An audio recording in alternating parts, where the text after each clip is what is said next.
Beyond the Bell, Bloomberg's comprehensive cross-platform coverage of the U.S. market close starts right now. And right now, we are 2 minutes away from the end of the trading day. Romaine Bostick, Caroline Hyde, Taylor Riggs, CFA, counting you down to the closing bell. And here to help take us beyond the bell with our global simulcast, Tim Stenovec and Paul Sweeney, bringing together our Bloomberg Television, radio, and YouTube audiences worldwide to parse through the most crucial moments of the trading day. Tim, where's Carol? She's out yachting. Oh, she's yachting. Which wow. she well-deserved. Not studying for CFA. Okay? Well-deserved. Listening to Michael McDonald, sipping some Chardonnay. Well, look, I think crucial moments of the day include the jobs miss with those ADP figures. And, of course, the hawkish comments from Vice Chair Claridis suggesting that rates could rise at the end of next year, leading to a slump in equities. The S&P 500 and the Dow, though the NASDAQ looking like it's going to finish in the green, Paul. Yeah, exactly. And again, at or near all-time highs, we're going to see pullbacks from time to time. In fact, there's a lot of market pros out there saying that they're surprised we haven't had a 5, a 10% or even more percent pullback, which would be healthy for a bull market. But this thing keeps moving higher. Again, thank you, Fed Chairman Jay Powell. Yeah, and thank you, dip buyers as well. I mean, Taylor had a great chart just showing how we never get a pullback to the tune of about 5%. The minute you have 2-3% off, in they come. And today, I mean, what a move we saw in Robin Hood. It's not just dip buyers, it's retail really showing their prowess once again. Finally above that IPO price, Caroline. And then some. You talk about some of the dip buyers, right, and pushing things higher. Let's take a look at bond prices. When we talk about the yo-yo that was today within the markets, the push-pull of the narrative of the concerns about the virus and the variant, and then, of course, some of the headwinds of a Federal Reserve looking at a 2023 liftoff. We're pretty much right back to where we started at a 117, though an intraday chart would tell you differently.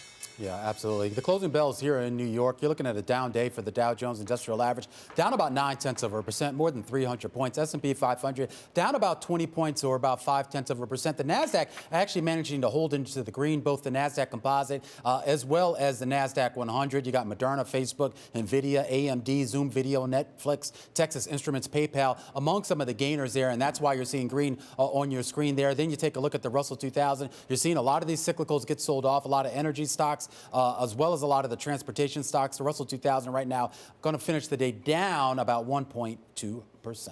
Yeah, Romaine, you make a good point. I pointed out the economic data that we got earlier in the day to Dave Wilson, and he countered with the fact that we did get a handful of earnings in the last 24 hours that were less than stellar, that are pulling down the major averages, like Amgen, GM, Akamai, Kraft Heinz, just to name a few. Lyft, we could add to that as well. And you certainly see that, Tim, when we take a look at where we are on a sector level. Frankly, we've been doing this a lot with the radio audience lately. When there's some gainers and then some losers, there's a lot of red even in the gainers, showing you some of that bearish sentiment underneath the surface. There are 4 winners on the screen for our radio audience. You're only up to 1.2%, and it really is technology, really highlighting perhaps the defensiveness of that rally. Romaine, you go down, and it pretty is risk off across the board, namely automobiles, transportation, energy, down more than 3% today. All right, a lot of earnings, of course, are coming after the bell. EA out, Electronic Arts, a video game maker. EPS coming in for the most recent quarter, 79 cents versus an estimate of 62 cents. As far as the revenue, 1.34 billion versus an estimate of 1.29. Here's your forecast on the 2Q side. Adjusted revenue going to be about 1.73. The street was looking for 1.54. Adjusted EPS 1.10 versus an estimate of 84 cents. And your full year also coming in actually your full year EPS is going to come in slightly below the highest end of street estimates at 640. That's what the street. That's what EA is saying. The street was looking for about 645. And we've got plenty of holiday vibes coming, because we're looking at Booking.com, and Booking Holdings, as it's known, its second quarter revenue, $2.16 billion. It's a beat compared to the $1.89 billion that we were anticipating. Second quarter room nights sold, 157 million. Much better than had been anticipated. The gross bookings at 21.96 billion, again higher than expectations. And you're looking at Wynn Resorts coming out with their numbers looking slightly better than expected as well. We're also digging into other companies that we're seeing. Playa Hotels looking better than expected. So second quarter, though, backward looking, Tim. Yeah, it certainly is. And that's indeed what has been moving company stocks. If you think about Lyft yesterday, right? It had a great quarter for the second quarter of the year, but finished the day lower because the company gave guidance that did not meet expectations. We are expecting Uber in just a few minutes. I want to hear from Booking how they're thinking about demand for the rest of the year. And any commentary around the Delta variant. Is that causing people already to be pulling back right now, Paul? Yeah, absolutely. I think the guidance we're going to hear from companies is going to be, I think, really important here because there's a lot of unknowns with this Delta variants. We thought we were on that complete, unobstructed reopening trade. Then Delta comes along, and it's going to affect different businesses differently. And it's going to be interesting to get the guidance here. And but Bookings is certainly a place to take a look. And Paul, speaking of guidance, it was interesting. We had a conversation with the Royal Caribbean CFO today, pulling, of course, their guidance, of course, highlighting in some cases the Delta variant, frankly, just too uncertain as we think about moving forward. Tim, we are getting Roku earnings crossing as well. Yeah, just pulling it up right now. Shares of Roku. Let's see. Roku second quarter net revenue $645.1 million, beating estimates of $613 million. Net revenue beating estimates.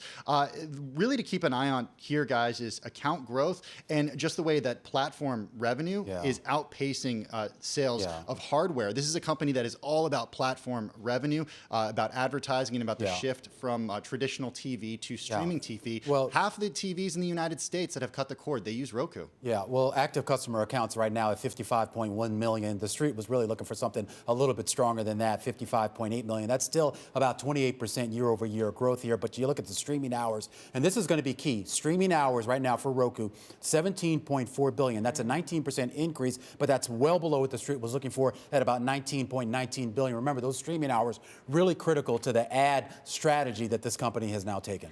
And of course, streaming hours may be reduced as we all go out, start entertaining, start going out for restaurants, but then that's being crimped by, of course, this ongoing narrative of Delta and Delta Plus. I'm looking at the Booking statement coming from the CEO, and they're encouraged by another quarter of meaningful sequential improvement in booking trends, but they're remaining focused on strengthening their core accommodation business. No talk really of the future, but Uber seems to be breaking down. Yeah, and look, second quarter revenue looks better than expected, 3.93 billion versus estimates of 3.72 billion. Second quarter gross bookings also an improvement, 21.98 billion versus estimates of a 20.93. They are seeing adjusted EBITDA profitability by the fourth quarter. So they're not getting it this quarter around the way, of course, that we saw Lyft getting it, but they are getting guidance and saying, okay, we'll get it by the fourth quarter. Just give us some time. Looking forward, of course, Caroline, third quarter gross bookings also look like an improvement. Guidance $22 to $24 billion, slightly just ahead of estimates. And Etsy seems to be coming out with, well, some growth when you're looking at consolidated GMS, $3 billion, up 13% year over year. This, of course, being a revenue company of $529 million, let's call it. So clearly almost up to $500 million. They're seeing an earnings per share at 68 cents. It's meeting expectations, but down some 9%. Many people felt that they should be beating where analysts had put them after Amazon's miss overall. And we'll have to dig in as to whether they were sort of expectations for further ramp up or not, whether we're all going to be buying our face mask from Etsy once again. Only one sell on this particular stock. You make a really good point, Caroline, because it was certainly a pandemic play. People spending their stimulus checks on Etsy, and without government stimulus, I think that does have a significant impact, and analysts certainly are thinking about that as well. So I wonder about the outlook there.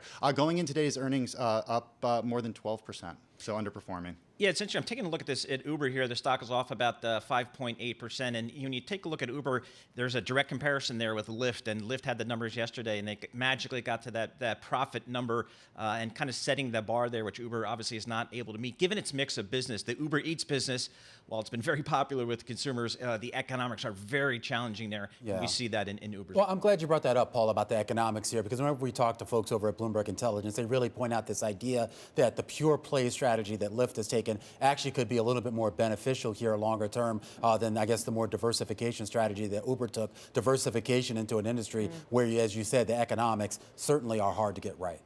Economics hard to get right in a future perspective. I'm going back to Etsy right now, and they're looking at a third quarter revenue of 500 million to 525 million. The street wanted 527. So this guidance, once again, Taylor, sort of failing to live up to expectations. When you dig into the press release, they say, in fact, excluding face masks, which were an important driver of prior year period, second quarter GMS for Etsy was up 31%. So clearly face masks were really the winning formula for the previous year, and so tough comps.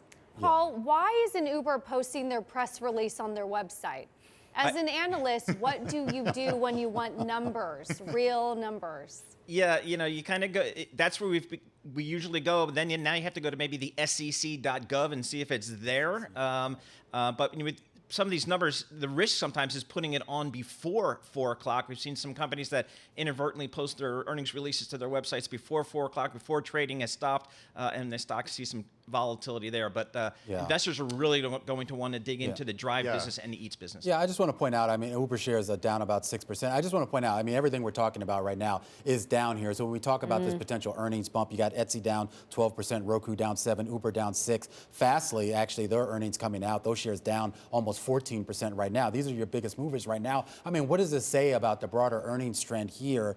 I know these aren't necessarily the big heavyweight cap companies that move the market, but they're certainly an interesting read on the economy. Yeah, they are. And look, going into today, more than 86% of companies in the S&P 500 had beat or met analyst expectations. You have to wonder how that number changes tomorrow. I have been digging into Roku numbers a little bit, and this quarter we're learning more about the way that companies are dealing with supply constraints. Roku is certainly no exception.